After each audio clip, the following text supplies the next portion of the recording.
Everybody knows who Keith is, I take it, apart from the newbies. The newbies who don't know, this is Keith Chaston, hypnotherapist. And he's going to do, well, he's got 2 books where he's going to tell the stories from, aren't you? Tell us some stories about his experiences of putting people under and getting them to relive their past lives. So I'm sure we'll have a good afternoon, and then we'll have a break about, say, 2:15. And then after the break, you're going to put we're all under and take we're back in time. I might stop a little bit earlier. That's fine by me. Because we've got a very well, you just tell us when you want to stop. Okay. I've got an interesting second half, you see. So if the first half is interesting as well. Yeah, but and we'll be able to ask questions as well at the end, won't we? The second half more interesting. Very interesting. Oh, very interesting. So if you turn your phones off, and I'm sure we'll have a, or turn them on silent, whatever, and I'm sure we'll have a good afternoon, and I'll leave you in Keith's capable hands. Very good. Thank you very much. Thank you. Good afternoon, everyone. It's really lovely to be here. For those that haven't met before, my name is Keith. I'm a hypnotherapist, spiritual hypnotherapist, past life regressionist.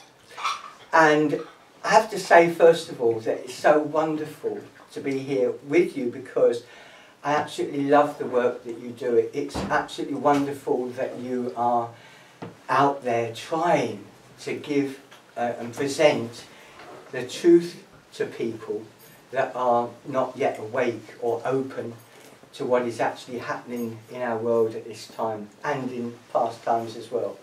And part of what your group is, and I know years ago, because I was there at the time as well, that you were called by a different name, weren't you? What was the name, Dawn? Conspiracy Cafe. That's right. Now, in the second half, we're going to be dealing, I'm going to have to use the name Conspiracy. I know nobody really likes that name, but it really sort of explains what it is that we're going to be doing in the second half, okay? And just before we finish the first part, we will be going into that a little bit so that you'll understand it, and we'll all be prepared, so that when we've had our little break, we'll be able to get straight in there, and it'll be quite amazing, because this hasn't been done in quite this way before. Right, now I've said that, I want to talk a little bit first of all about past life regression and what it actually is. Now, when we talk about past life regression, we think about it as maybe going back to a memory of something in the past. But it isn't really like that. Not really. If I was to ask you now to close your eyes and to think back to when you were, say, a teenager, I know for some of you that might be harder, but I'm just playing, just having a play. But that would be like a memory, would it not? Mm-hmm. If you closed your eyes and went back to being 14 or 15, your conscious mind would find some aspects of yourself at that age and bring it forward as a memory. But a past life regression isn't like that at all. And I'm going to explain it in this way. Imagine now this concept is maybe quite difficult for us to understand, and when I first really heard about this, or it came into my perception, it was quite difficult, because when you think of past lives, you think of them being in the past. But I want to explain it sort of like this. Imagine this now, where we are is this moment of now. Now, we're often told, aren't we, that it's an eternal moment of now, meaning that that moment of now is everywhere. Now, imagine where I am now is this moment of now, but here is everything in the past that's ever happened. And here, from here, is everything in the future. And it's all happening at the same time. It's all happening in their own moment of now. So if this is Victorian times, this is their now moment, and this is way back to dinosaurs' time, that's their moment of now. And in the future, this is all their moments now, but it's all actually there. Now, when you think of time travel, which is really what we're doing, we're time travelling, but not in our physical bodies. We're time travelling with our minds from this moment of now to another moment of now. Okay? Now, does that make some sense at all? Now, I know that in the past, when I used to read spiritual books, I used to have to go, oh my God, close the book up and think, oh, that is such a truth that I have just read. And I had to close the book and go, oh my God, oh my God. And you can feel a truth when you hear it.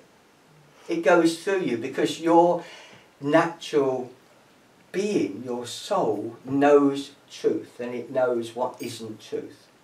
So you can sense and feel it. All right? What I would like to say while I remember, because I do tend to drift off quite a lot, I try and keep some sort of notes so I don't wander too much. But I did want to say that I want this to be quite interactive. So, you know, if you have any thoughts about what I say, or any questions, or want to make a comment, or want to add to anything that I say, please feel free to do that, okay? So, we've got our now moment, we've got all our past moments, and we've got our future moments. So, why do we not understand that all these other moments are there? It's because our consciousness is focused on this moment right now. And the great thing is, when we use hypnosis, and people don't understand this, and I want to try and explain today how much hypnosis can be used for so many things. It is a key to a lot of knowledge, and that's why a lot more people now are doing this work, are starting to do this work, so that because it's going to be so needed in the future. So, what's happening is your consciousness that is aware of this moment. When we go into hypnosis, you move your consciousness from this moment to another now moment. Okay? So it's not really like just having a memory.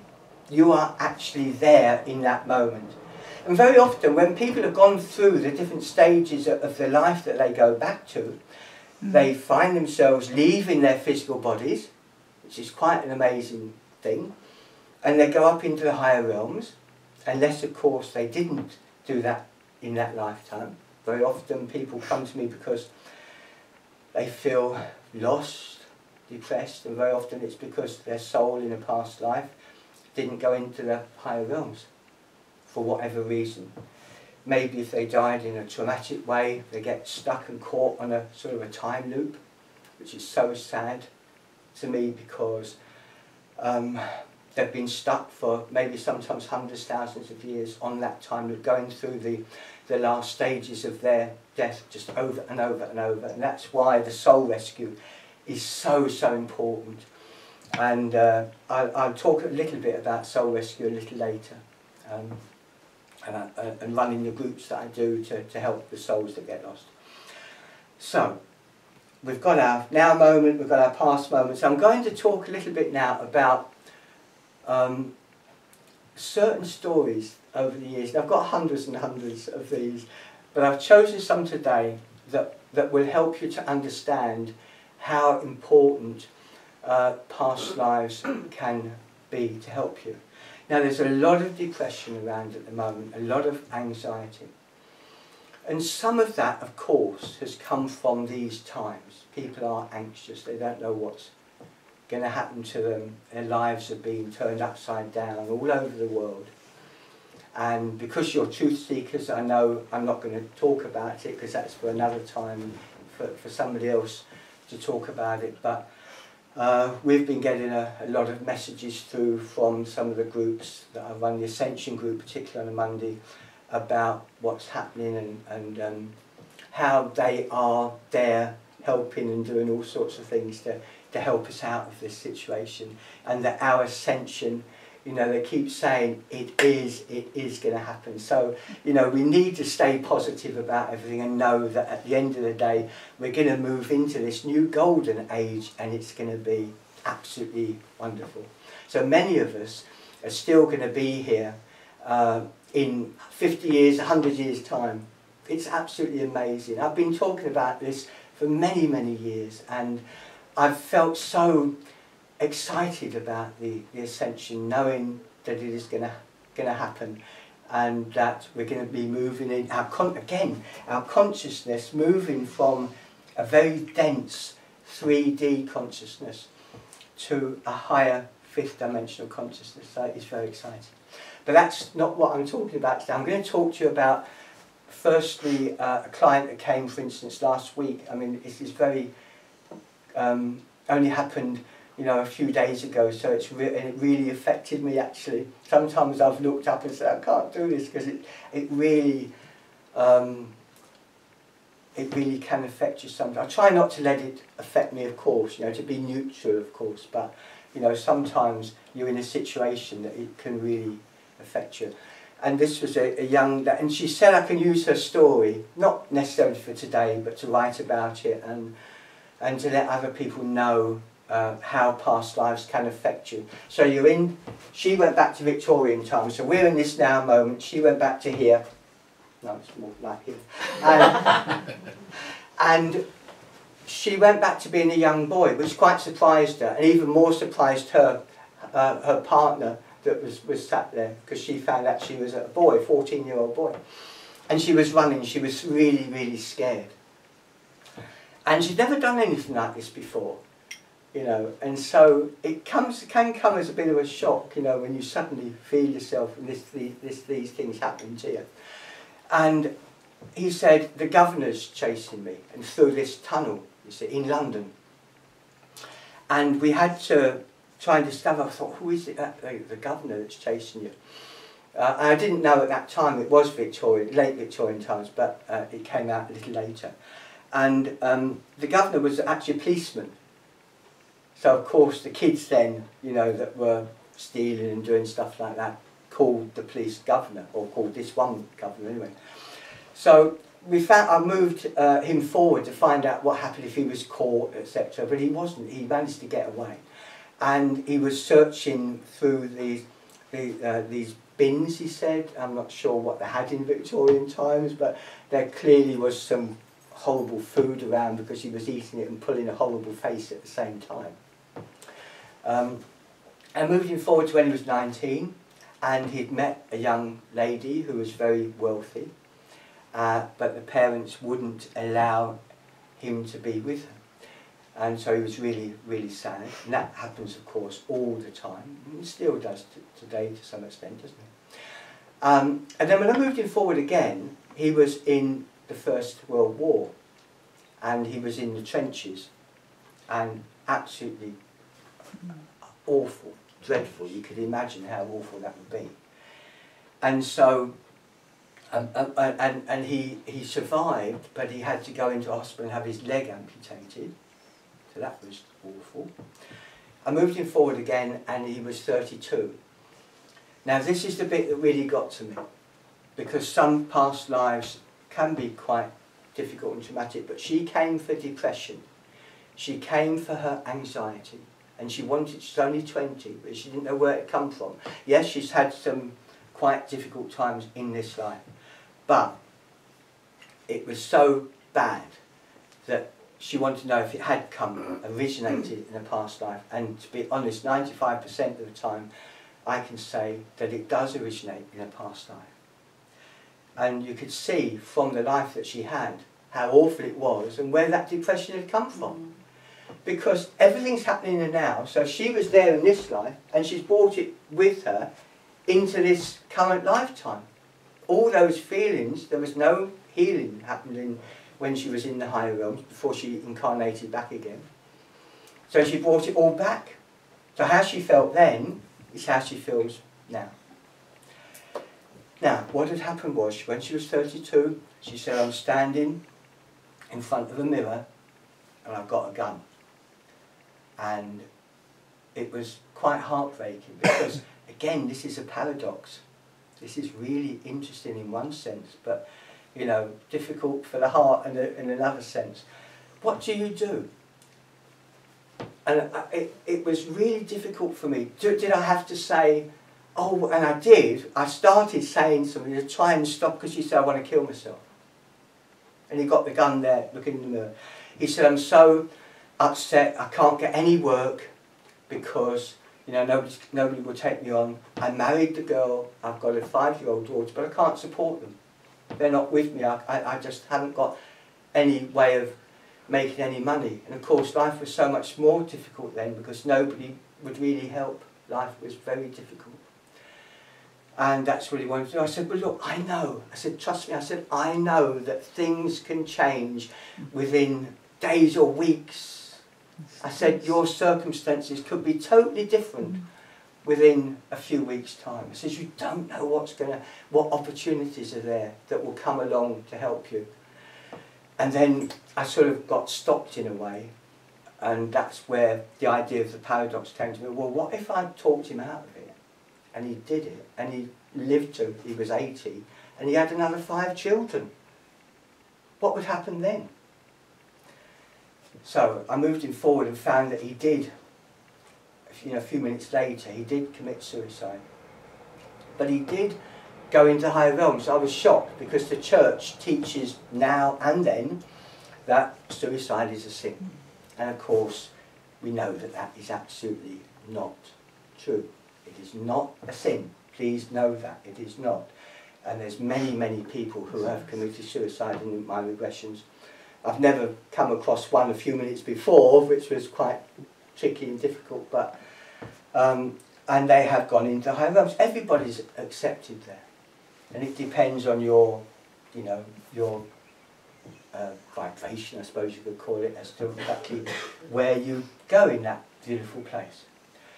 But she discovered that that lifetime then was still connected to her, and it's connected by what we think of as like energy cords.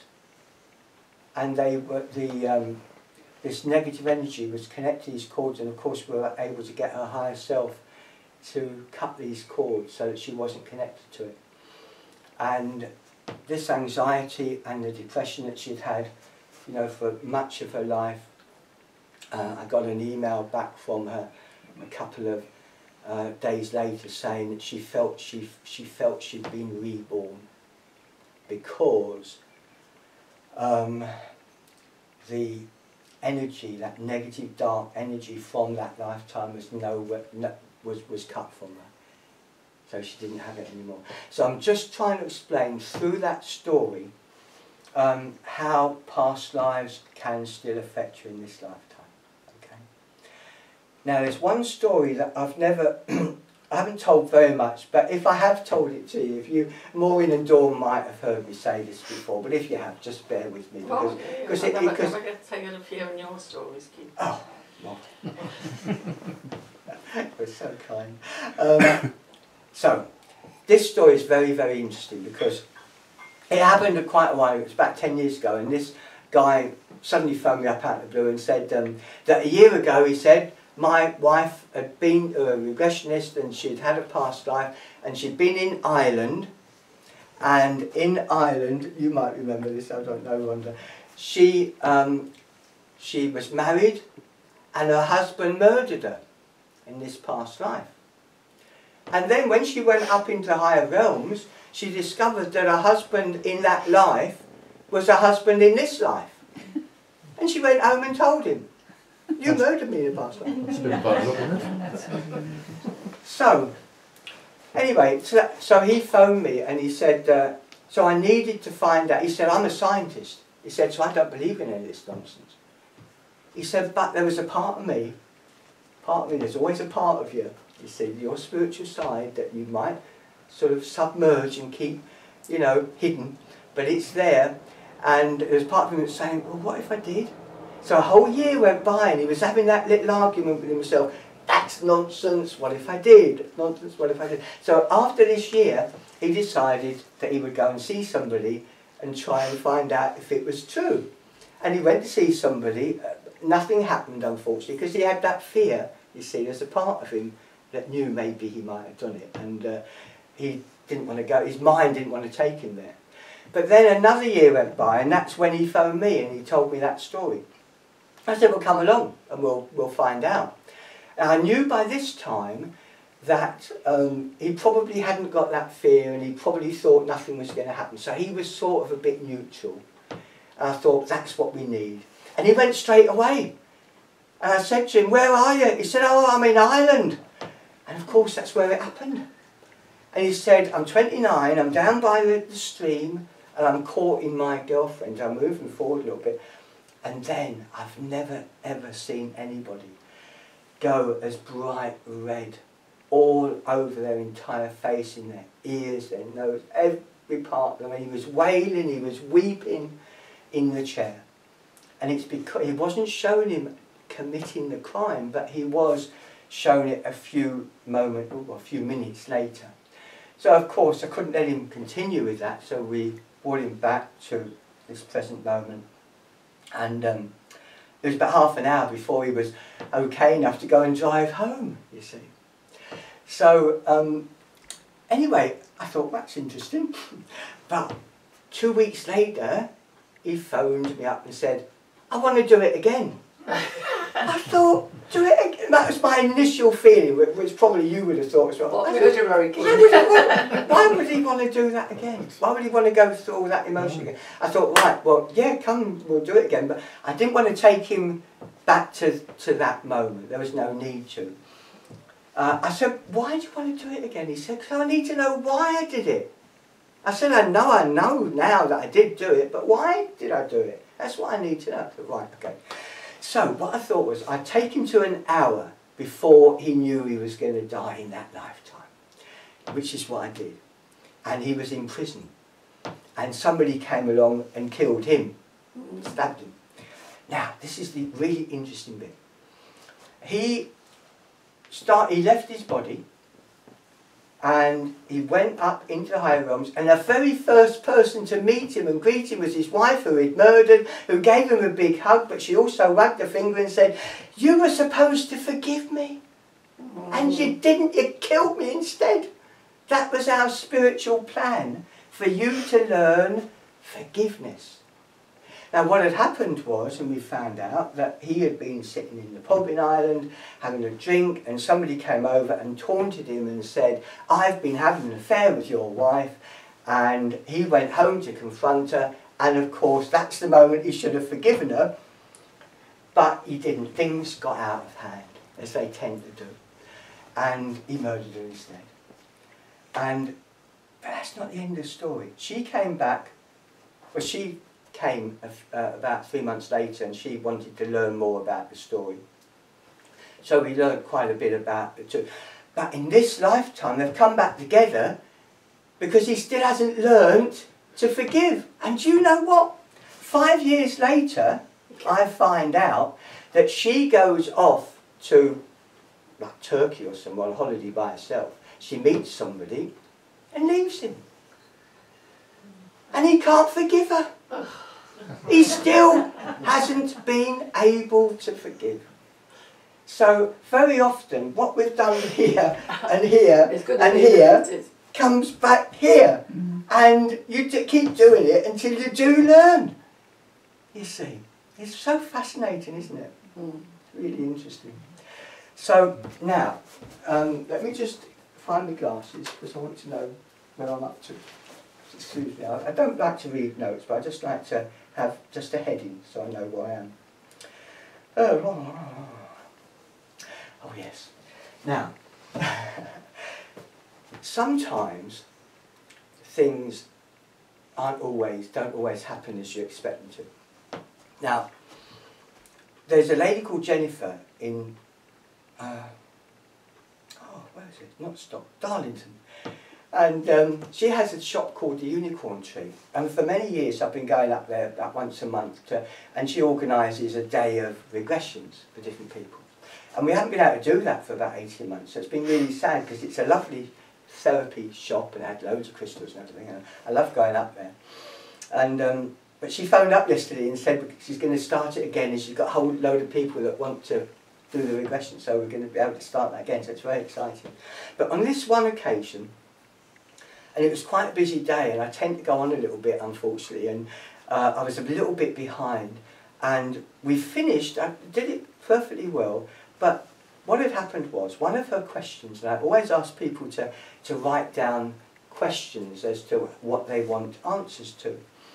Like, I have this pain. Is that pain originated in a past life, or is it just from this lifetime? And sometimes it could be you have a pain in your back and you discover you, in a past life you fell off a horse. And that pain is still with you. So, anyway, this lady, one of her questions was, and this is interesting, she said she'd always felt she'd had a scar down her forehead here, but you can't, she said, you can't feel anything. But I've always felt, just had this feeling that I've got this scar down here. And I don't know where that's come from. Is it from a past life? So anyway, that was one of the questions that we asked her higher self. Because it's a way of being able to connect to your guides, you see, when we do this work. And her higher self, generally they will speak through the person. And her higher self said, yes, it was from an ancient battle that she was in. And she was shown images and glimpses of that battle, of her being like down and this other soldier with a sword and of course swiping her head and making a big gash down her head and killing her. Now I thought, and generally 99% of the time, when a past life is over, it's over. But that was on a Friday, and on the Sunday I got a phone call from her to say that ever since I did the regression, she said, I've had this terrible headache and I've felt really awful. She said, do you think that's come from the regression? And I said, that was the last question that I asked, and maybe we didn't cut the cord to that. I'm sure Archangel Michael or a guide would have cut it, but it was still connected and it was still being left open when she came back, you see. So I said, look, don't worry, I will work now. This was like a few years ago now, but it was like August time, and so it was still quite light outside. It was about 8 o'clock at night. I said, look, I'll work on you here and I'll clear it. This was a Sunday, and I said, you phone me in the morning and let me know that you're okay. She said, okay. So I just called on all her crew. I said, look, we need all you guys here. We need all my crew here as well, because, you know, we need to resolve this. And so what I did was, I did the tapping. Now, some of you might know what tapping is. EFT. EFT, yeah. It stands for Emotional Freedom Technique, and it's very powerful, and it really can help with so many different issues. Anyway, so I started tapping, and I'm a little bit cheeky sometimes, and I said to the higher realms, tap along with me, you know, because, you know, it makes sense, doesn't it? If they're all there, and they're, you know, instead of just sort of sitting there, you know, giving their light and their support, they could be tapping, couldn't they? So I asked them to tap along. Anyway, I did a couple of rounds, didn't take very long, and what you do at the end of it, you sort of blow out, you sort of take a deep breath and blow it out, you see. So I did that, and when I blew it out, this is absolutely true, it was absolutely amazing, that all these hundreds and hundreds and hundreds of these beautiful tiny turquoise lights came out. And they did that to show me that it had helped and it had worked. So you're doing the tapping from a distance, you see. But me, now I always say to people, accept what you're given. Accept it. Just, you know, go with it. But I found that hard myself to do. I thought, did that happen? I don't know. I can't say that happened if I don't know that it really happened. Did I really see that? So I said, will you let me see that again? So I took a deep breath. I shouldn't be sceptical, really, you know.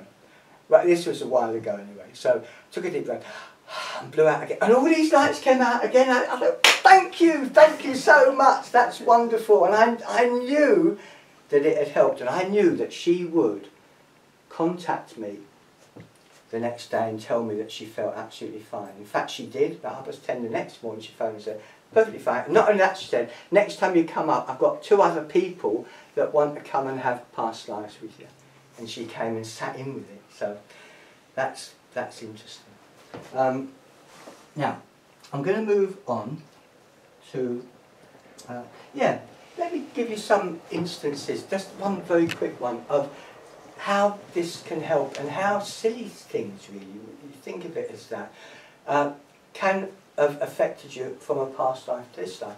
There was a man that came to me, and when he phoned me up to speak to me, I said, so what is the issue, what's the problem? He said, I can't be in a public place and pick up a cup of tea without having this terrible fear and emotion.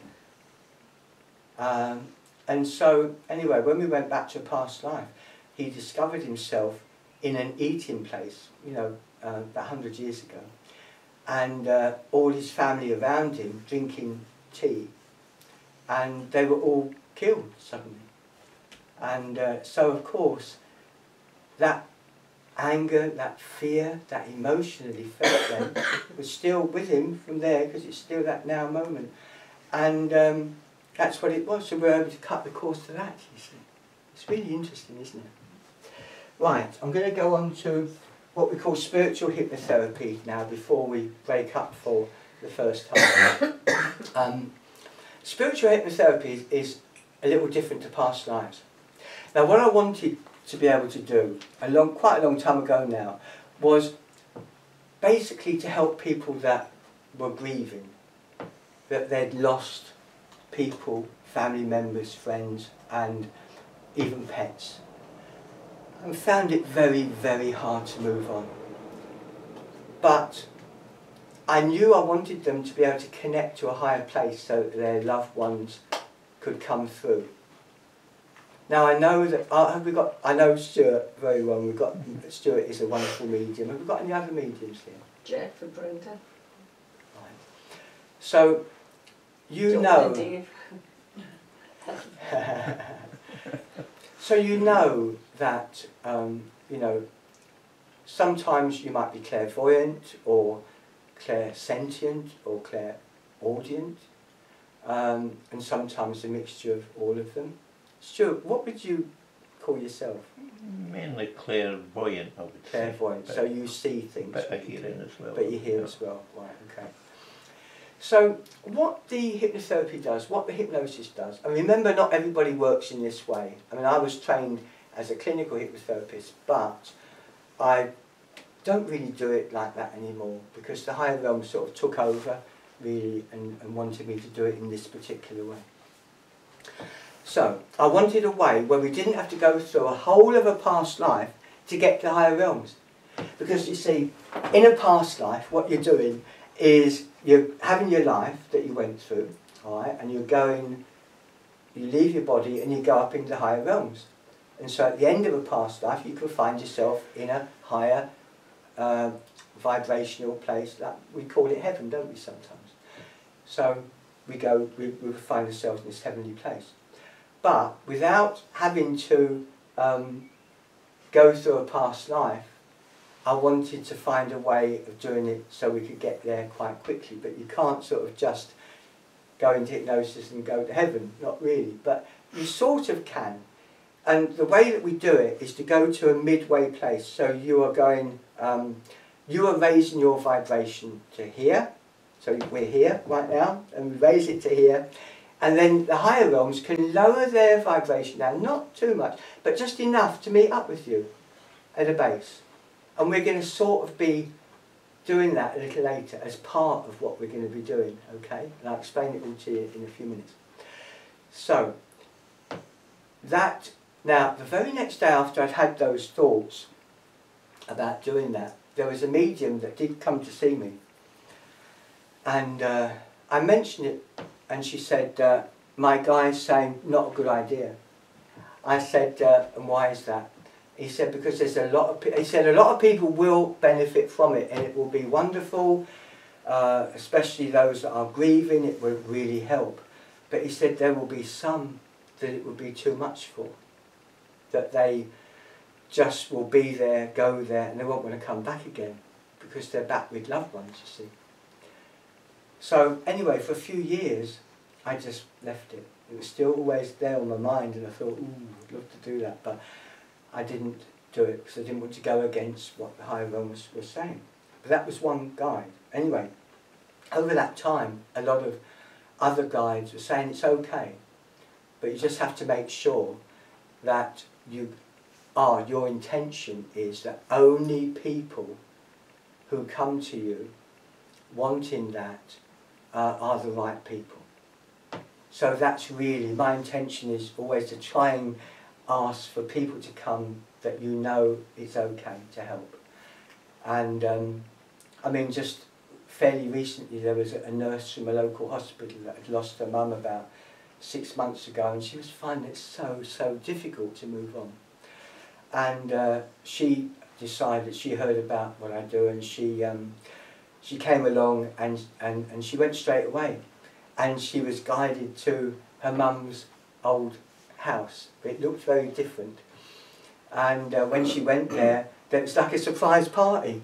She walked in the front door, and everybody that had passed, all her relations, and were all there. There was a hi, you know. And she had a wonderful. I just left her to enjoy it, and you could see the smiles and the tears coming down every time somebody else made themselves known to her that had passed. You know, it was lovely.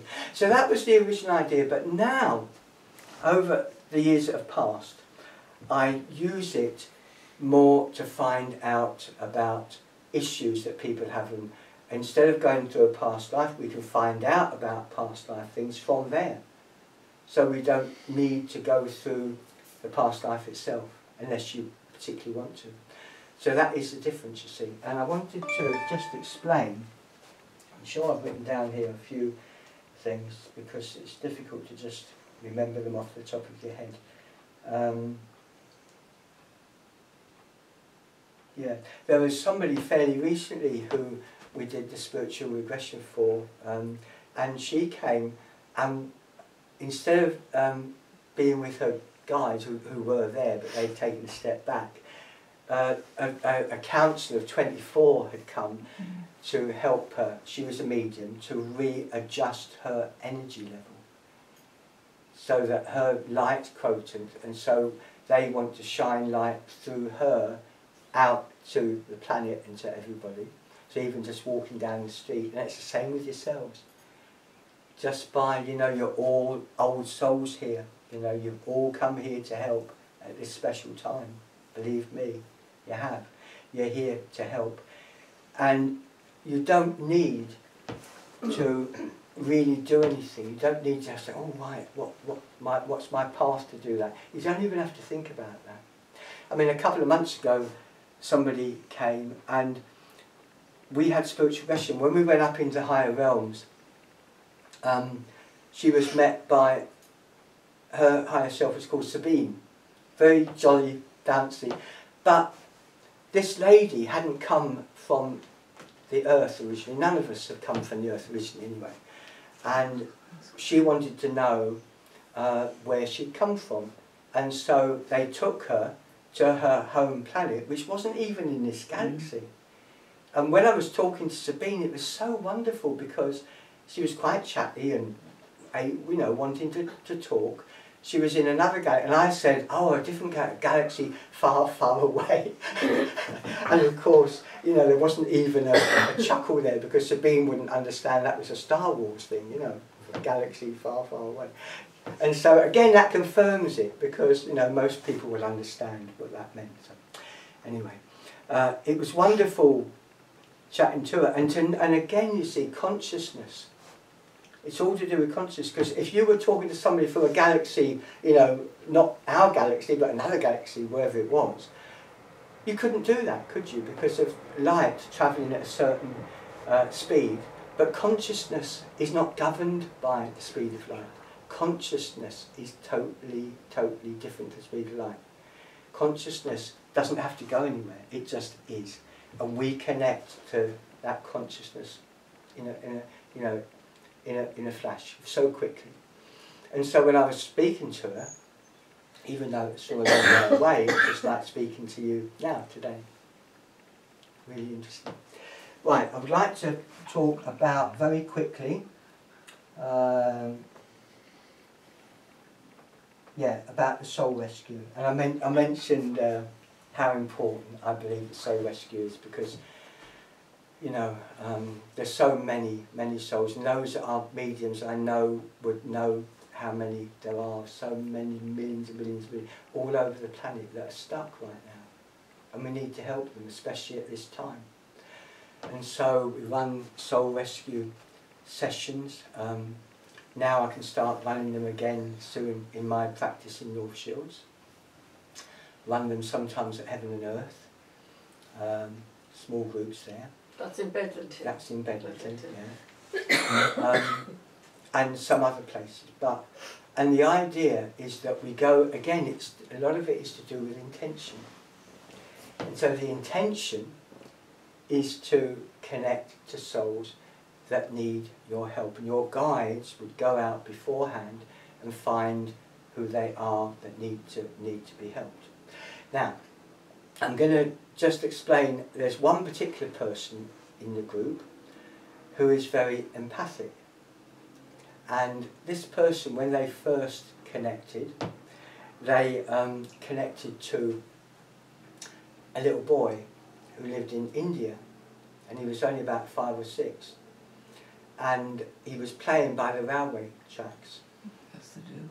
And he, as they do, yeah, and he got, a train came along when he wasn't looking and killed him. Now his mother was absolutely distraught. And she picked him up and she took him to, we're not sure, we think it was the Ganges. Mm. And she took him in, she knew he had died, and she was so upset that she took herself in with him into the water, and she basically committed suicide and died with him. Now, the person that was doing the soul rescue thought that it was the boy who needed to be rescued, but actually it was the mother. The boy had actually come on behalf of his mum and said, she needs help, I want my mum back. Now, that person who was doing the soul rescue, if that person had gone to that lady and said, come on, it's time to go up into the light, it's okay, she probably would have thought, who are you? And not trusted. And so what happened, it was so fascinating, this person became Krishna. And because Krishna spoke through her, she went up into the higher realms. Isn't that interesting? Krishna, because if it had been her, the person probably wouldn't have listened, you see. Now, that same person, again, is very empathic, and this is really interesting, I hope. She went to Australia. This was on another occasion, months later, and she connected to a little girl.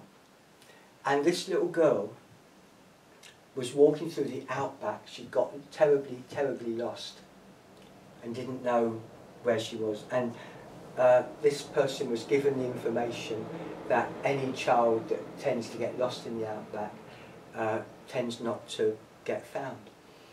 Now this little girl just wandering, and she tripped, and this branch, pointy branch, went right through her eye, and she was in terrible pain, and this person could feel that pain. And we know that the higher realms, the spirits, are always, always there to help you and guide you. And so, oh, you're all right. Put markers on the floor. We're going to tie his legs together, so you know that. And so, where was it? Oh yes, walking in the outback. And so she got this terrible pain in her eye. Now she could have been there for days before she actually died.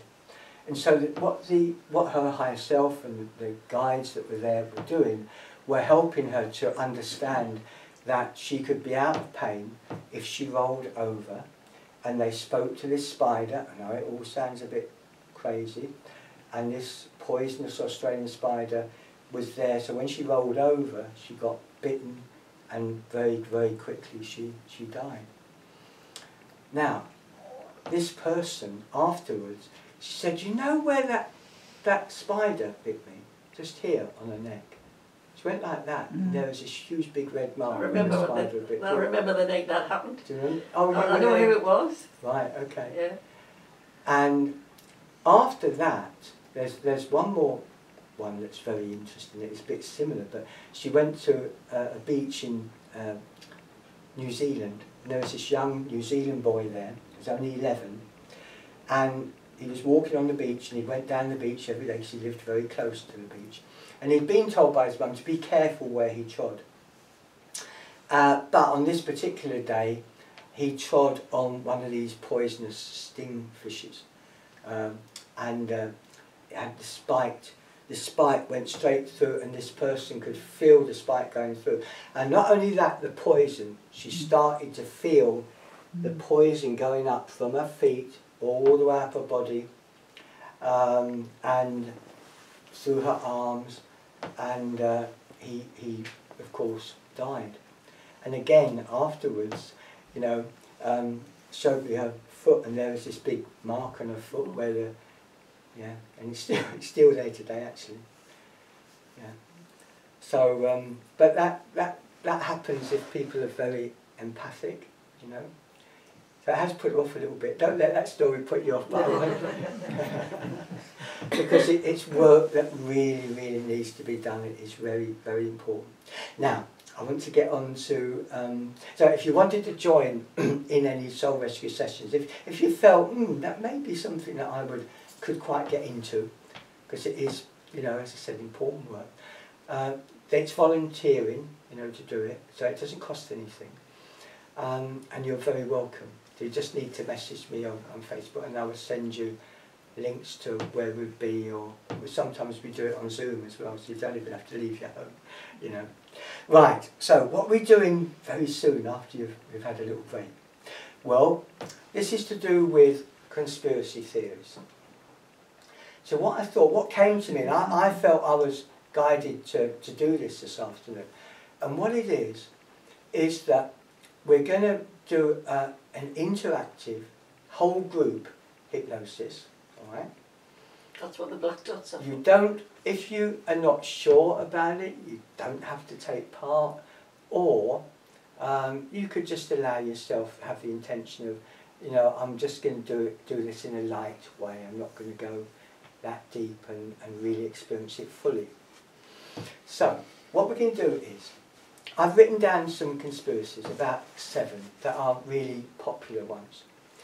And the idea is, as I said, we can use hypnosis for many things. And one of the groups that I run, and I think when I first came here to do a talk, I hadn't been running it very long, but we've been holding it for quite a long time now. We've actually broken up for the summer.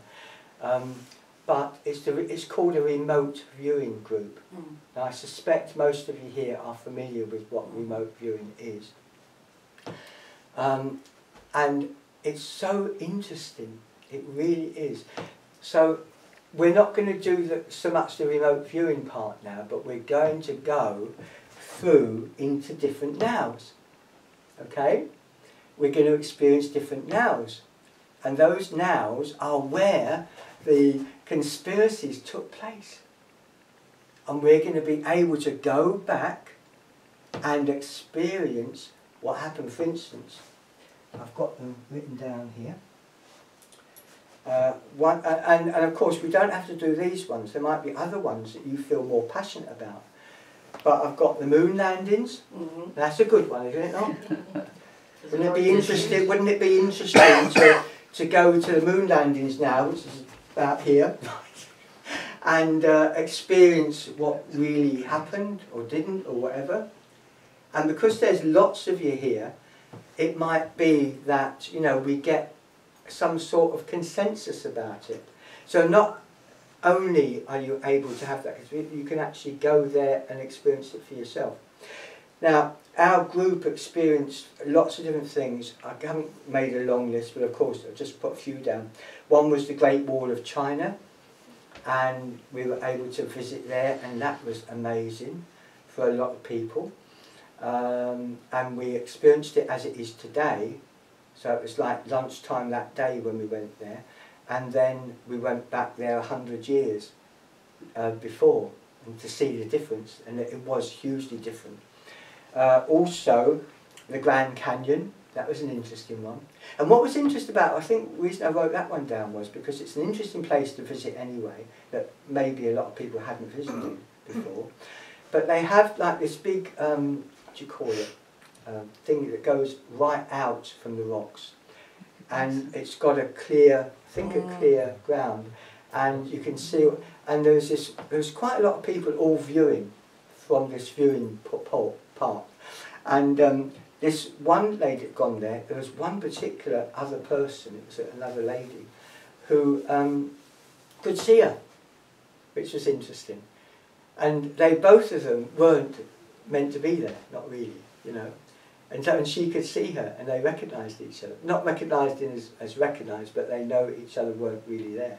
You know what I mean? That was interesting. It's like when we do the soul rescue very often, you can turn up somewhere, and you've got the person that needs rescuing there, and you make yourself known, and they go, oh. Because very often they can actually see you. It's really interesting. And one I do want to mention quickly is one place that I took them to was the Great Exhibition in London, in the Crystal Palace, yeah, in 1858 I think it was. And we chose a date and we all went to that particular place. And what they witnessed was really interesting. I mean, many of them could smell what it was like, and it wasn't particularly nice. Instead, everybody was going around with these perfumes on to hide the smell, you know. But they said that the hair was beautiful, and they said how on earth they managed to do the hair in those days when they didn't have hairdressers like they do today. They said it was immaculate, and the clothes were incredible, they said. So the other one I've written down, so apart from the moon landings, we've got the Kennedy assassination. Now the thing is, you see, when we do this, and there's probably a lot of people who have remote viewed that before, but we're going to do it in such a way where you can see it from different vantage points. So you can see it from above. You can see it from that side, over there, anywhere you want. You see, it's interesting, isn't it? So you might be able to pick up something that maybe hasn't been said before. Another one that I know a few people here are really interested in, adore, is Madeleine McCann. Oh yeah. Yeah, so I've written that one down. Another one, of course, the biggie, or if not the biggest one, maybe 9/11. And of course got the talk that was held not long ago in Cronington by a wonderful, I watched it about the Titanic, it was absolutely amazing. Did you watch it? I did, the whole thing, it's wonderful. He's coming here. Yeah, I know, it was really, really good, yeah. So we could maybe have a trip there to see what really went on. I've written down UFOs, but that is very sort of global, very open, isn't it? So we'd need something a bit specific if you wanted to go there, but maybe we could do that another time. And the other one that I've written down was Princess Diana. You know, and what, yeah. Is there any others that come to mind that I hadn't thought of? Dawn, what do you think? Well, Diana's the obvious one. Yeah. There's the Paul McCartney conspiracy. Oh, the Paul McCartney conspiracy. Yeah. The real Paul McCartney died in 1866 In a car crash. Oh, really? And Right. When he was replaced. been a doppelganger all these years. It's very complicated form. Yeah, yeah. The only thing with that is that we'd really need some, not too specific, but we'd need some. So could we think about that one for another time? Yeah. It's complicated, that one, because Yeah. nobody agrees on. Right. Yeah. I think It is difficult for people to. What's your I think you thought picked about? good ones. Oh, the Paul McCartney one. Well, I've What met. do you feel? Have you met Paul McCartney lately? No, I haven't met Paul McCartney. No, but I've met people who've wrote books about it. Ah, right. Yeah. Okay. After years of research, their head's still messed up. Yeah. So there's not really a definitive answer yet. Well, there's some really bizarre things. Yeah. Yeah. Right. Wasn't he going out with that girl at Washington? Have I? Yes, He's have married they? to her? No, not now he's not. No. It's a different one now. Yeah. But I think you pick good ones in. I think that's Okay. All right. that's a So lot of if the we, ones we talk about quite a lot. so you talk about these quite a lot, don't you? Mm, So I thought while we're here doing this you today, know how we might obsessed as well Dawn is with Madeline sort of McCann. combine the conspiracy theories that we talk about a lot with doing it in some work, yeah? Mm. So that's the plan, all right? So we can do that afterwards. So, and as I say, if you're not really very keen, it's still very interesting to watch and hear and listen if you didn't want to take part, okay? And don't think, oh, I don't think I know if I could do that. If you'd like to do it, but you're not really sure about it, just know that it's perfectly fine, it's perfectly safe, and it's just a lot of fun. Just be open to receiving. So you don't even have to see things particularly necessarily, you can know things and feel things. You know, just like you can if you're clairsentient, because that's what we're doing really. We're connecting with our channel, and what the hypnosis does, and remember hypnosis is just like everything else, just it's an energy. And if you call in the energy of hypnosis, then that will fill you, okay? And you'll be able to go there. But as I say, it's just completely up to yourself, but it's open for everybody, and we'll do that. What if people didn't want to do a conspiracy? What if they just wanted to go back to a historical event? Like, I remember when at your group once you said we're back to like Jesus on the Mount. You know, Oh, yes. what actually happened and stuff like that, and did it? Yeah. You know, and even the moment of him being crucified, what was, you know, what actually happened. So it didn't have to be a big conspiracy. Recent years, it could be something historical. Yeah, absolutely. I mean, the reason I came up with conspiracies rather than because of this is because it's yeah, what our group is all about, isn't it? So, but yeah, absolutely. You know, you could have the intention that you could go to where you wanted to go while we have this opportunity to do it. Yeah, absolutely. Because I remember. So where are you thinking of going then, Maureen? Well, I think we're going to use the tea break to have a think about it. All right then. Question, please. Sir, yes. What happens to people who have been evil all their life? Do they get that from the past they do in their life? You can think, yeah. Right, that's an interesting question. Okay, what I would say about that is, let's say Hitler, for instance, right, as an example. You could say that, did he, you know, and a lot of people have said, well, did Hitler go to heaven? So what would happen is, I believe it's not quite as easy as saying Hitler was really bad. When you see things from a higher spiritual level, things are very different. The higher you go, the more they would say, everything is perfect. It's only really when we lower our vibration to see everything in 3D that we start labelling everything and putting things. But my understanding is, and I know that word isn't very acceptable these days, is it? The word understanding. I know people don't like that because it has connotations of control and stuff. But it helps me when I'm talking to use the word understanding, because I don't like the word belief too much. Because if you have a belief, you're sort of on a path of belief, aren't you? And if you wander out of that path, you know, if you step over here, you know, you're not believing that in the same way. We always, especially this group here, we always need to be open to all that is. Because if you start going down the road of I believe that, it means that you're dismissing other things out there that could be truth. And remember, it's okay to hear them, because your mind can disseminate between truth and what isn't truth. Okay? So I would say that depending on your vibration, when people that are really have done bad things and evil things, and very often they won't go into higher realms, they will go into the lower fourth dimension, which is a really not a very nice place. And when they reincarnate again, they haven't gone into where the light is. They haven't gone into the beautiful heavenly realms to receive light, and so their quotient of light is so tiny.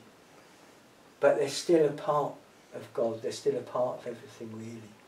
So we can't really dismiss them, and we're being told all the time to be less judgmental about them. But I do struggle with that sometimes, especially at this time when we know what's happening and what these people are trying to do, you know. But we have to really shine. The best way is to shine, and in our Ascension group we keep getting told, shine the light, shine the light at them, and it will help. So I don't know if that helps at all. But everybody is pretty much okay. But it depends. See, a lot of people are scared and frightened. If they've done bad things, when they leave their body and they find, oh my God, I'm still here. And yet they know, they can see their body lying there and they're in their etheric body. And they think, oh my God. And I won't go to heaven because of what I've done. And so that thought alone will prevent them from being able to go into a higher place. And you can get sucked into a lower level. There's many babies, for instance, that we know that are in, you know, the church calls it a place of limbo, or we've been there and we've discovered that there are tens of thousands and more of babies, for instance, that are there because of what the church has taught. There's no disrespect to the church, but they've taught that if children aren't baptised, they won't go to heaven. And so that again has prevented many children, babies and young children from going into heaven, and those souls are lost. And you know, we try to help those. But the thing is, although they're in a baby's body, it doesn't mean they're a new soul. They could be a very ancient soul. Yeah. Yeah, that's absolutely right, yeah. So how could they be trapped if they knew better? Because it's the teaching of the church that has prevented them from going up into the higher place. They're trapped. There's other places as well that are similar. The other thing was, I was interested in your mention of the intergalactic traveller, because that's what I was going to ask you. Yeah. Because we have moved into such a different time now, Yeah. and although past lives may be important, I think you probably get far more people now who are very advanced souls but have never been on this planet and must have great difficulties with it. They do. Many of them have committed suicide. Yes. Because they can't cope with it. They can't cope with it, No. yeah. There's many people, I don't know if anybody here has maybe felt very homesick or alone, not really knowing why, or more importantly, a feeling of not maybe fitting in, never really believed that why am I here particularly? I don't feel right being on this planet. And that's because you're not used to being here. You heard the call, you know, when it went out. You might have been in your galaxy somewhere far, far away, and the word went out, you know, who needs help? The earth needs help. Who will go and support them? I will, I'll go. And we've all put a hand up, not realising what we were having to come to, which was very difficult because we're used to being in a place of unconditional love, where we come here and there's very little of that around. Everything's conditioned, you know. So many people have come from other planets and they do struggle hugely with it, yeah. Unless they can discover, and that's why, you know, doing this sort of work and other people, the work that they do as well, can help them to understand. And the more you understand about what is going on, the more at peace you can feel. And I really want you to feel this lovely, lovely peace, because if you can take anything away from today, more than anything else, just know that your soul might be here right now, consciously, but it's been all over here, it's been all over here, in the future as well, it's all happening.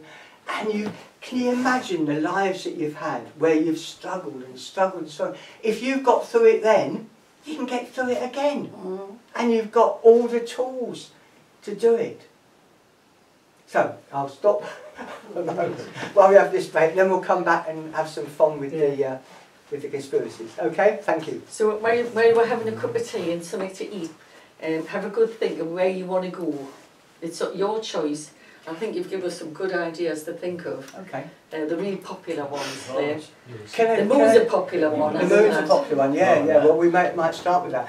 Can I just very quickly, now I'm not somebody who's a promoter at all. I'm just here to help. So, but I did want to mention that I've got a couple of books that I've written over time, and if you're interested in them, one is the life story of Joan of Arc, and the other one is St Bernadette. It's strange, isn't it? Now most people say past lives isn't real because everybody's Cleopatra.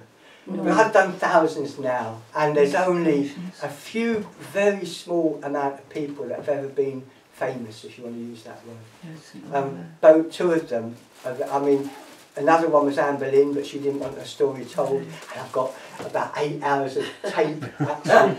And she kept, when the lady was leaving, she said, God, she's still talking to me.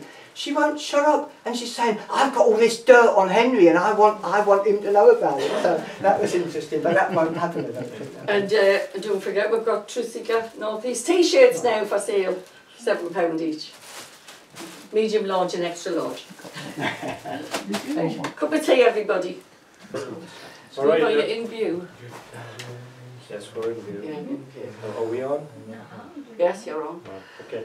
Right, I'd just like to welcome back Keith in the second half, and just see what opportunities we're going to have here and experience this particular sort of adventure. So without further ado, Keith. Thank you. Right, well, I hope you got something out of the first half, some interesting bits and pieces. Now this half is totally different because we're going to experience the hypnosis and the hypnotherapy and experience moving to, as I said, one of these different moments of now, which is very exciting. Now, there's a few things I need to say, which I was hoping to have said in the first part, but I'll say it now. We should be finished the whole thing by about 7. Okay.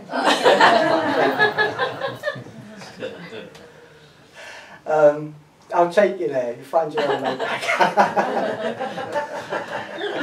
So, I say that. Some people say to me, if I'm in a bit of a cheeky sort of mood, you know, they say, well, how much is it for your past life? I say, well, it's 25 quid to get you there and 25 quid to bring you back again. Wicked boy. I'll not go up there, will I? Right, okay. So, what I wanted to say was that when we start going down into the hypnosis, okay, and all you need, remember, it's an energy, you just need to welcome it to you. It's not what you think it is. You're not asleep. Now, you've seen people, haven't you, with stage hypnosis where they seem, you know, zonked out and stuff. But it isn't like that. What's happened with stage hypnosis, it's totally different really, because what you're doing what's called an instant induction, and you're shocking the brain. And you're shocking that part of you that, you know, when you're in a shock and you sort of, you know, they say you fix the floor, aren't you? You know? Well, in a way, it's sort of like that. When you do an instant induction, your mind is shocked. And when it's shocked, the hypnotist will use that moment to make a suggestion as to what to do. And the mind will follow it, generally, because it's in a state of confusion. And he just has to say that word, sleep. And when he says that word, sleep, that's what you tend to do in an instant induction. Now, of course, this is totally different. You know, people come to people like me for issues, and they don't want to be shocked. And plus, of course, there is underlying, just below the surface, there could be some negative energy that very often, if people, you know, to keep that negative energy down, very often they will use drugs or alcohol sometimes. And it's a bit like gremlins. and I've known many people, and I say gremlins because that one person that was quite close to was an alcoholic, and they said it is a bit like gremlins, and they said I have to drink because those gremlins need to be subdued, they need to be kept down, and that's what the alcohol and the drugs can do. It keeps any emotions of fear or bad things that have happened in our lives, it stops you from having them up there in your full consciousness, you see. So sometimes when we do this, and you're all going down into hypnosis, there might be things there. So I will ask for, you know, all your guides, and your guides are all here anyway. I'm sure that some of you that are mediums here can maybe sense that, you know, the room is getting full of those that have gathered to be there to help you with this. So always know, in every moment there are wonderful higher beings of love and light that are always there to help you, and Stuart will tell you this, to be with you and guide you. They're always talking. It just reminds me of, you know, not that long ago, this lady, and one of her questions was that I had to ask her higher self, why do people keep saying to me that I need to have a baby? And everybody kept saying that to her. And when I asked the higher self said, oh, well, that's us. That's all her guides, because there's a soul here that is waiting to come down, to be reincarnated, and she's supposed to be having this baby. So all her friends, all her family, we kept putting those ideas into her head so that she would eventually have this baby. See? So just know that they're always there, helping and guiding in every moment. And I think that's all I really need to say. Just be open to it. As I say, if you're not really keen, your mind, if you're not keen, it's maybe there's a part of your mind saying, I'm not sure about this. But it is a bit like an adventure, something different, you know. And as I said, if it's your intention not to do it, you just have to put that as your intention. And everything I say, you know, will just go in one ear and out the other. It won't make any difference to you, okay? But just know that it's an opportunity. So there could be, I know there's some, you know, people, and it might be that loved ones can come, because where we take you and we use that as a base, and from that base we can then go to these different places. All right. So the ones, I mean, we might as well just do, I mean, I don't know how long we've got, because when we come back, so we might only get through 2 or 3 of these, but that's fine. We're only going to spend a little bit of time at each one, and then when you open your eyes, you're still in a trance state. So opening your eyes does not take you out of the trance. What it does, it actually makes you, with each breath that you exhale out, it makes you go more into trance. So when you close your eyes again, you're able to drift straight back to where you need to go. Okay? So each time we go somewhere, we can come back, and some of you can talk about what you've experienced, you see. Maybe talk about, you know, what's happened with the moon landings and what you saw, didn't see, or whatever. And then we'll move on to another one. So is everybody okay? Yeah, yeah. So anybody got any questions and you're not really very sure about it? Everybody okay? Yeah? All right. So, moon landings, Kennedy assassination, and what would be the other one if we had time for another one? I've got Madeleine McCann, 9/11, Titanic, and Princess Diana. No, I'm like Madeleine McCann, really. Madeleine McCann. Any advice on Madeleine McCann? Well, I'll tell you like what. Madeleine McCann as well. Would you? On the Titanic. You want You the want the Titanic? Titanic. Hands up for That's Madeleine still- McCann. Still present, isn't it? It's still ongoing. Hands up for Titanic.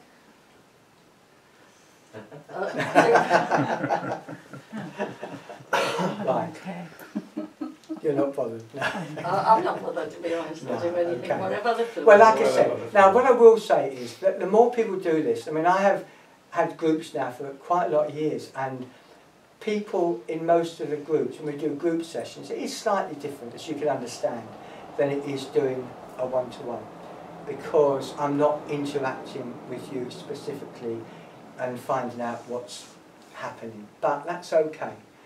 I just want you to go with it and just follow what I'm saying, and you'll find you'll be fine. Okay?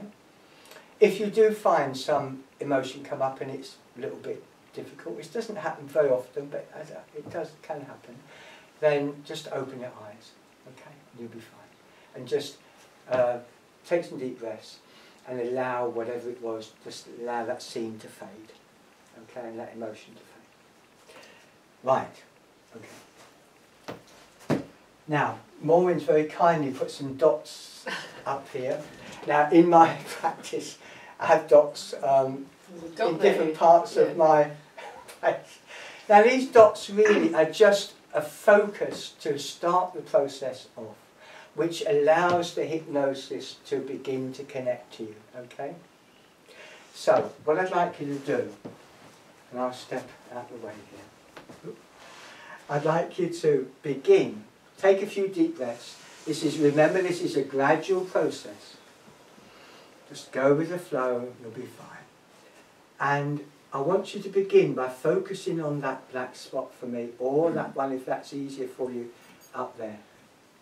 You've got a one for there, haven't you? Is it there? You've got one there. Yeah, I've got a... Is it not in front of the... I've got a little portable... He's got a portable dot. This is my portable dot. So when I go to a home visit or something, which I've got to do some next week, I take my little dot with me. So I'll put that there, shall I? Is that okay? That's for them, I think. Oh. Was it over here you wanted it? Oh, right, sorry. There's a- Fine. There's a hole in that that thing there. that we can just... There. Yeah. No, there's a Is hole it, Where is it? yeah, but Would it not be It's better a hole on in top the of there? thing, but we can... You want it as high as possible. Yeah. Is that better? Yeah, thank you. Okay. All right, so take those deep breaths.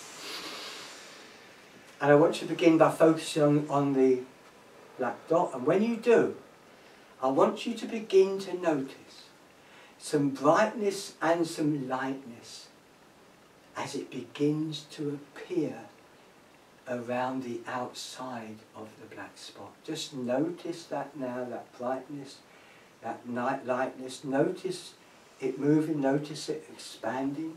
Notice how it's moving. Is it moving in a clockwise direction or anti-clockwise, or is it moving more like moons in and out, or is it like an eclipse? Just notice that. And as you do, as you continue to focus on that black spot, that hypnosis now moving to the back of your eyes. That's right. And as it does, a feeling in your eyelids of them becoming loose and limp and lazy. That's right. And very soon, just when they are ready, those eyelids will just want to close down. That's right. If they haven't already closed, that's fine. I'm going to count backwards from 5 down to 1, and as I do, just allow those eyes to blink. With each number I count backwards. When I reach 1, just allow those eyes to close down and relax. That's right. 5, blink your eyes. As I say, if they're already closed, that's fine. 4, blink your eyes. 3, blink your eyes. 2, and 1. Just allow those eyes now to close down, and I want you to put your awareness on your eyelids now. And I want you to relax your eyelids so deeply, so completely,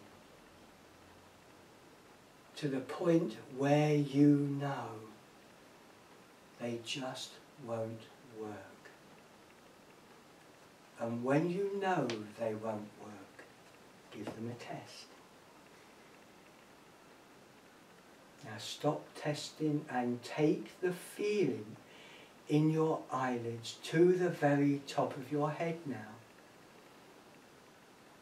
And begin to bring that feeling down through all the tiny muscles around your eyes and your face. Bring that feeling down further into your head, your neck and your shoulders. And as you do, releasing any remaining tightness or tension that may have been there.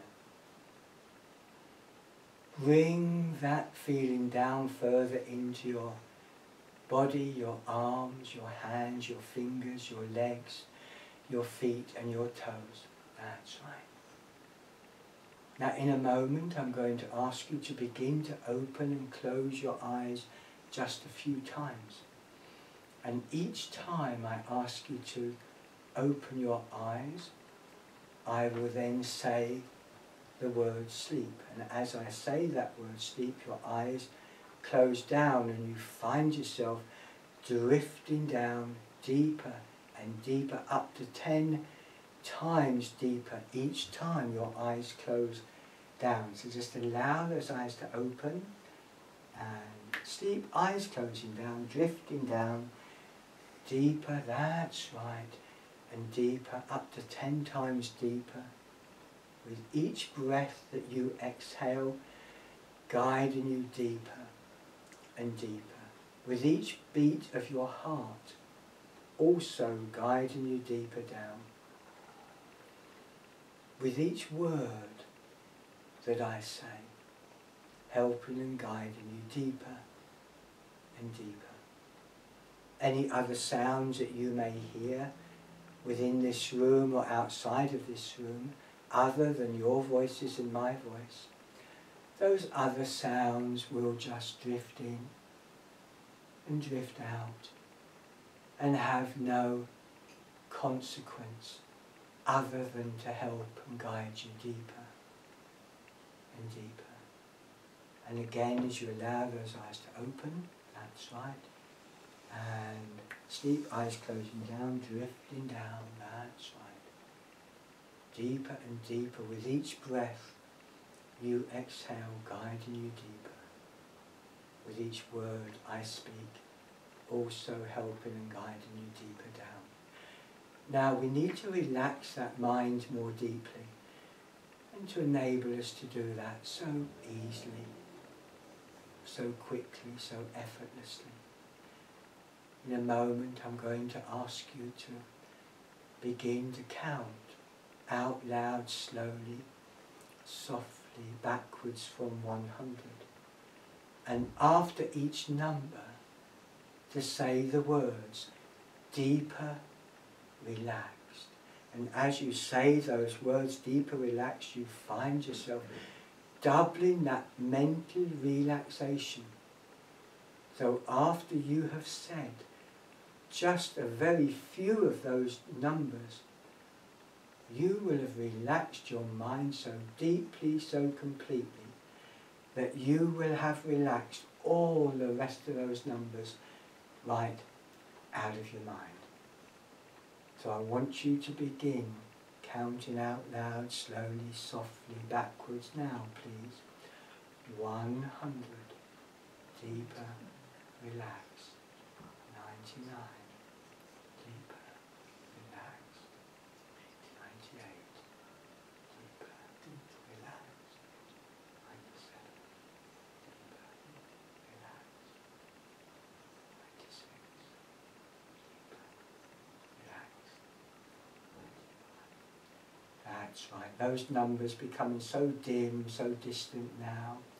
Any remaining, just see yourself pushing the rest of those numbers aside, just gently pushing them aside, that's right, just letting them go. We no longer need them, do we? Just push them away, that's right. And when you know all the rest of those numbers are no longer there, just when they're all gone, just gently nod your head to let me know.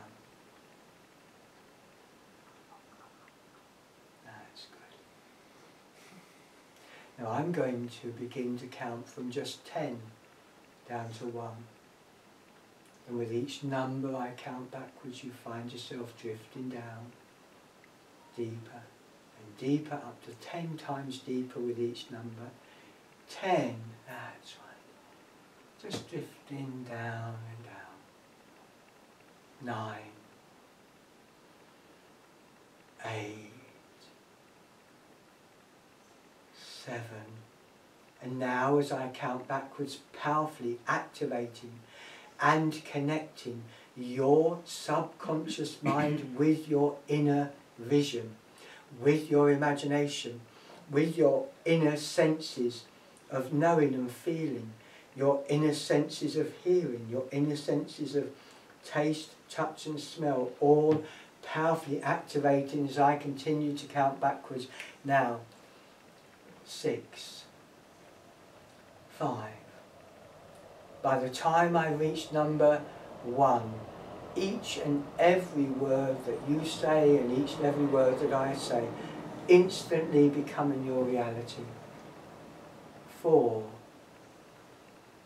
3, 2, and 1.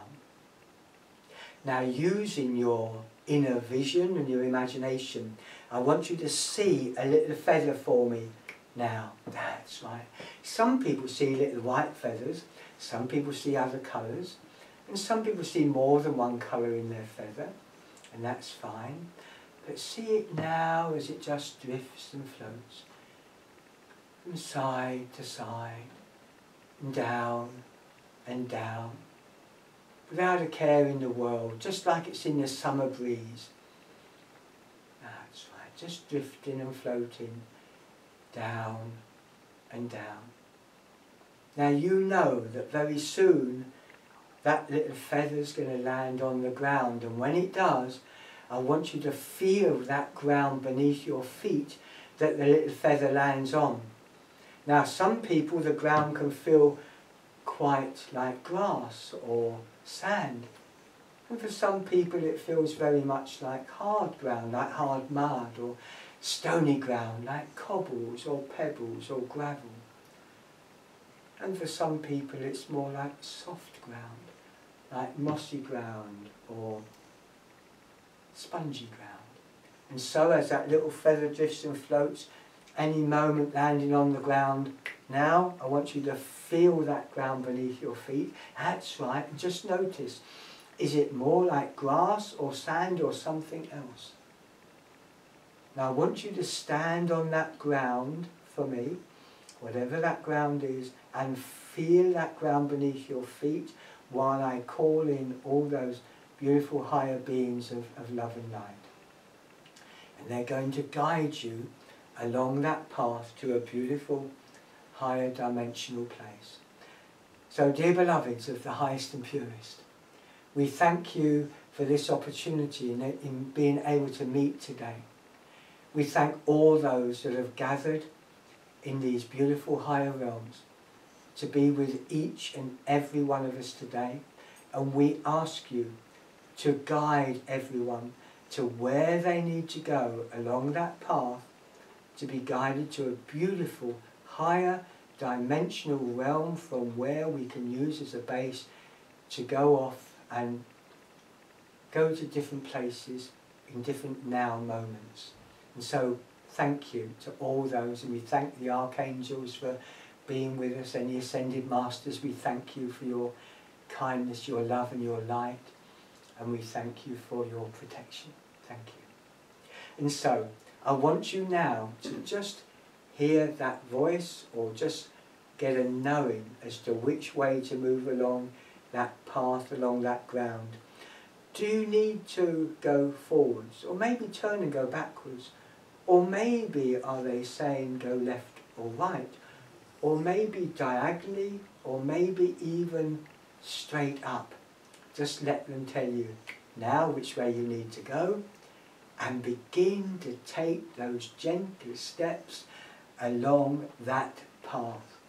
And as you do, begin to feel the warmth and the love and the light of all those that are there surrounding you with their love and light. That's right. Because they are guiding you to a beautiful higher place. Now, very often the place that they guide you to is very often like a beautiful garden with lovely trees and grass and flowers. For some people it's more like a beautiful meadow that seems to go on forever and ever. And for some people it's more like a beautiful ancient forest with very tall trees. And for some it's more like a hillside or mountainside, or maybe some other beautiful spiritual place. And so with each gentle step you take, you are being guided to this higher place, and as you move towards this beautiful place, feel their love, feel the warmth, feel them guiding you, surrounding you with their love and light. That's right. And very soon you will arrive in this place. But as you walk along that path, very soon a gate or door is going to appear in front of you. Now sometimes it is literally in front of you, sometimes you see it and it's a bit away ahead. So sometimes it's quite close, sometimes it's away in the distance. But as that gate or door appears along your path, now I want you to, that's right, make your way to that gate or door, and as you do, notice, is it more like a gate or more like a door? That's right. And as you make your way to it, for some of you, you'll already be there, stand and just notice what the gate or door is like. And for those of you that it was a bit of the way in the distance, I want you to make your way there now. And as you begin to arrive there, that's right, I want you in a moment to gently push that gate or door open, and when you do, take some steps inside and have a good look around and become aware of that beautiful place. Feel it and know it, or maybe you can see it. Just allow that to happen. So as you push that gate or door open, that's right, step inside and have a really good look around and notice what it's like in that place. And feel how beautiful it feels in that higher dimensional realm. That's right. And get a sense of those who are there with you. That's right. Those that have gathered to help you and guide you today. That's right. And it's an opportunity now for your higher self, your guides and others, maybe even loved ones, to join you.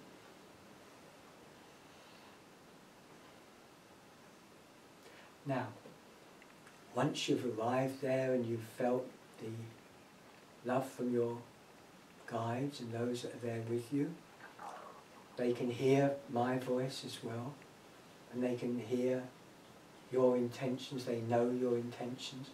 And it is our intention now to, once you've made that as a base, to be able to leave there and go to a different now moment, and they will guide you there. And the first now moment that we're going to be guided to is the moon landings. That's right. So what I will do, from that place, they will open a portal, a bit like a screen that you can step inside. They will be with you the whole time. But that screen is, instead of it being a solid white screen that you're used to in like a cinema, it's very fluid. That screen, that portal is made of light. And when you step into it, it will immediately take you to a time of the moon landings. That's right. So just when you're ready, that's right, just allow that to happen. Just allow yourself to make your way through that portal of light and find yourself able to be there with them. Just notice how it feels. Notice what it's like. What can you see? What can you feel?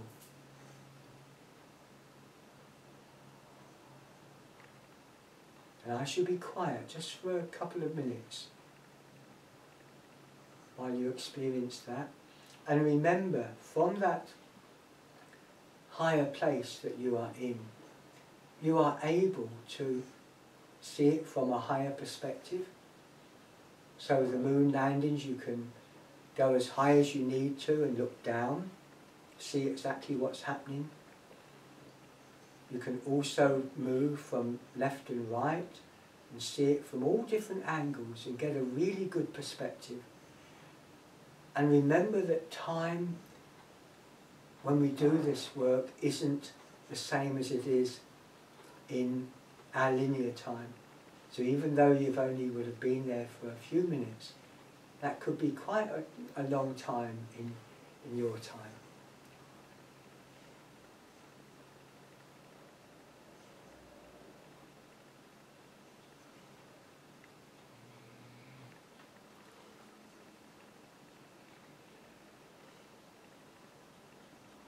That's right.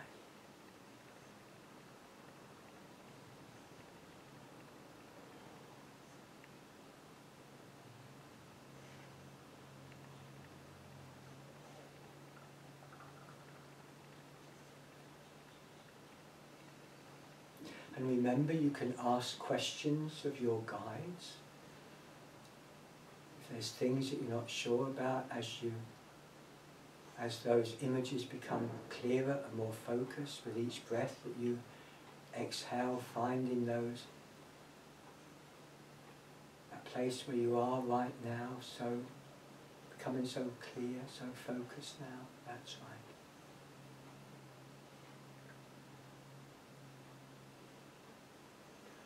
So in a moment we're going to ask you to leave there and to go back through your portal and find yourself back in that beautiful spiritual realm. That's right.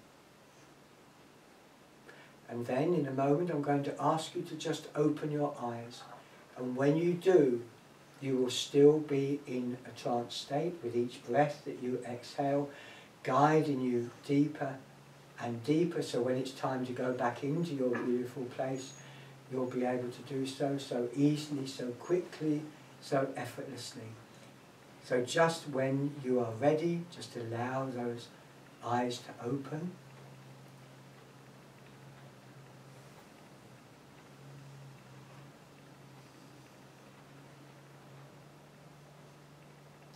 Okay. So you wouldn't believe 2.5 hours has gone by, would you? Good grief. It was something to do with beans. Oh, okay. Trees and Now, what you can do, you can continue to do this at home. If you remember which path you took, so if you took the left path, if you turned left, then press your first finger and thumb of your left hand, sitting quietly, and you'll find yourself able to reconnect. And again, the more you do it, the more your subconscious mind says, hey, this is okay, I don't mind doing this. If you took any other path, if you took the right path, or behind you, or forwards, or diagonally, press your first finger and thumb of your right hand. And as I say, the more you do it, the more you'll be able to connect to where you've just been. And you'll find you'll be able to go even higher, to higher realms. Okay? So do keep trying, keep practicing. So as I say, this is for most of you, it's the first time you've done this. So you know your mind needs sometimes to get used to the idea, because its most important job that your subconscious mind is doing is keeping you safe. It's keeping you safe, and that's why, you know, a lot of these fears we have are still with us, because it's trying to keep you protected. Like very often the fear of heights is one of those that, you know, if there's other hypnotherapists here will tell you, fear of heights can sometimes be a bit tricky to do, because in a past life very often, if you have a major fear of heights in this life and you haven't really had anything to do with falling off anything in this lifetime, the chances are 95% it's from a past life. And you've fallen in some way, but it's been fatal.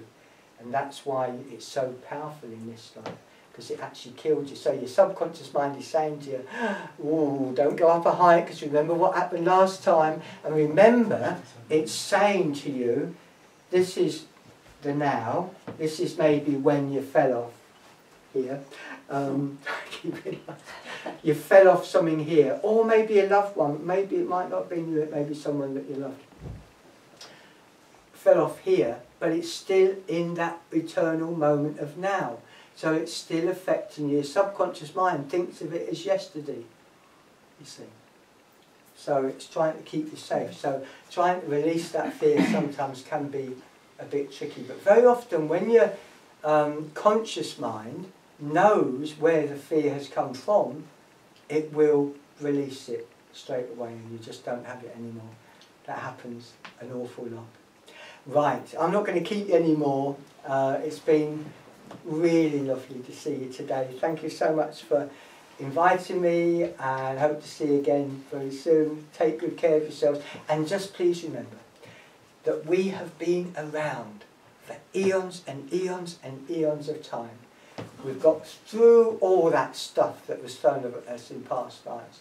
We can get through anything again, and even though it might get a bit rougher, you know, there's a good chance that it might.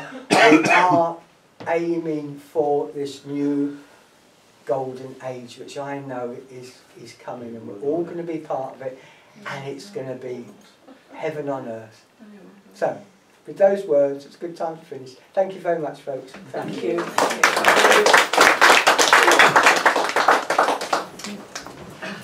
I've just got a little present for you, Keith. Oh no. You know how we like to give presents.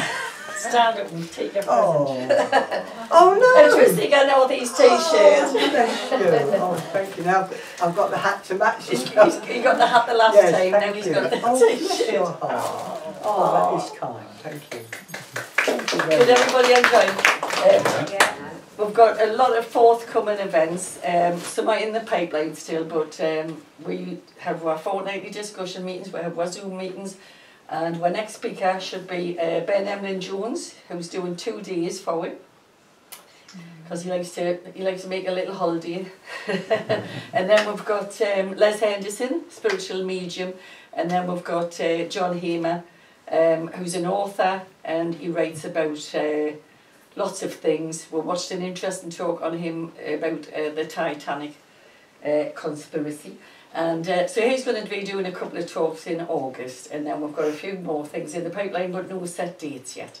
Can I ask you to draw rough tickets, please? Sure.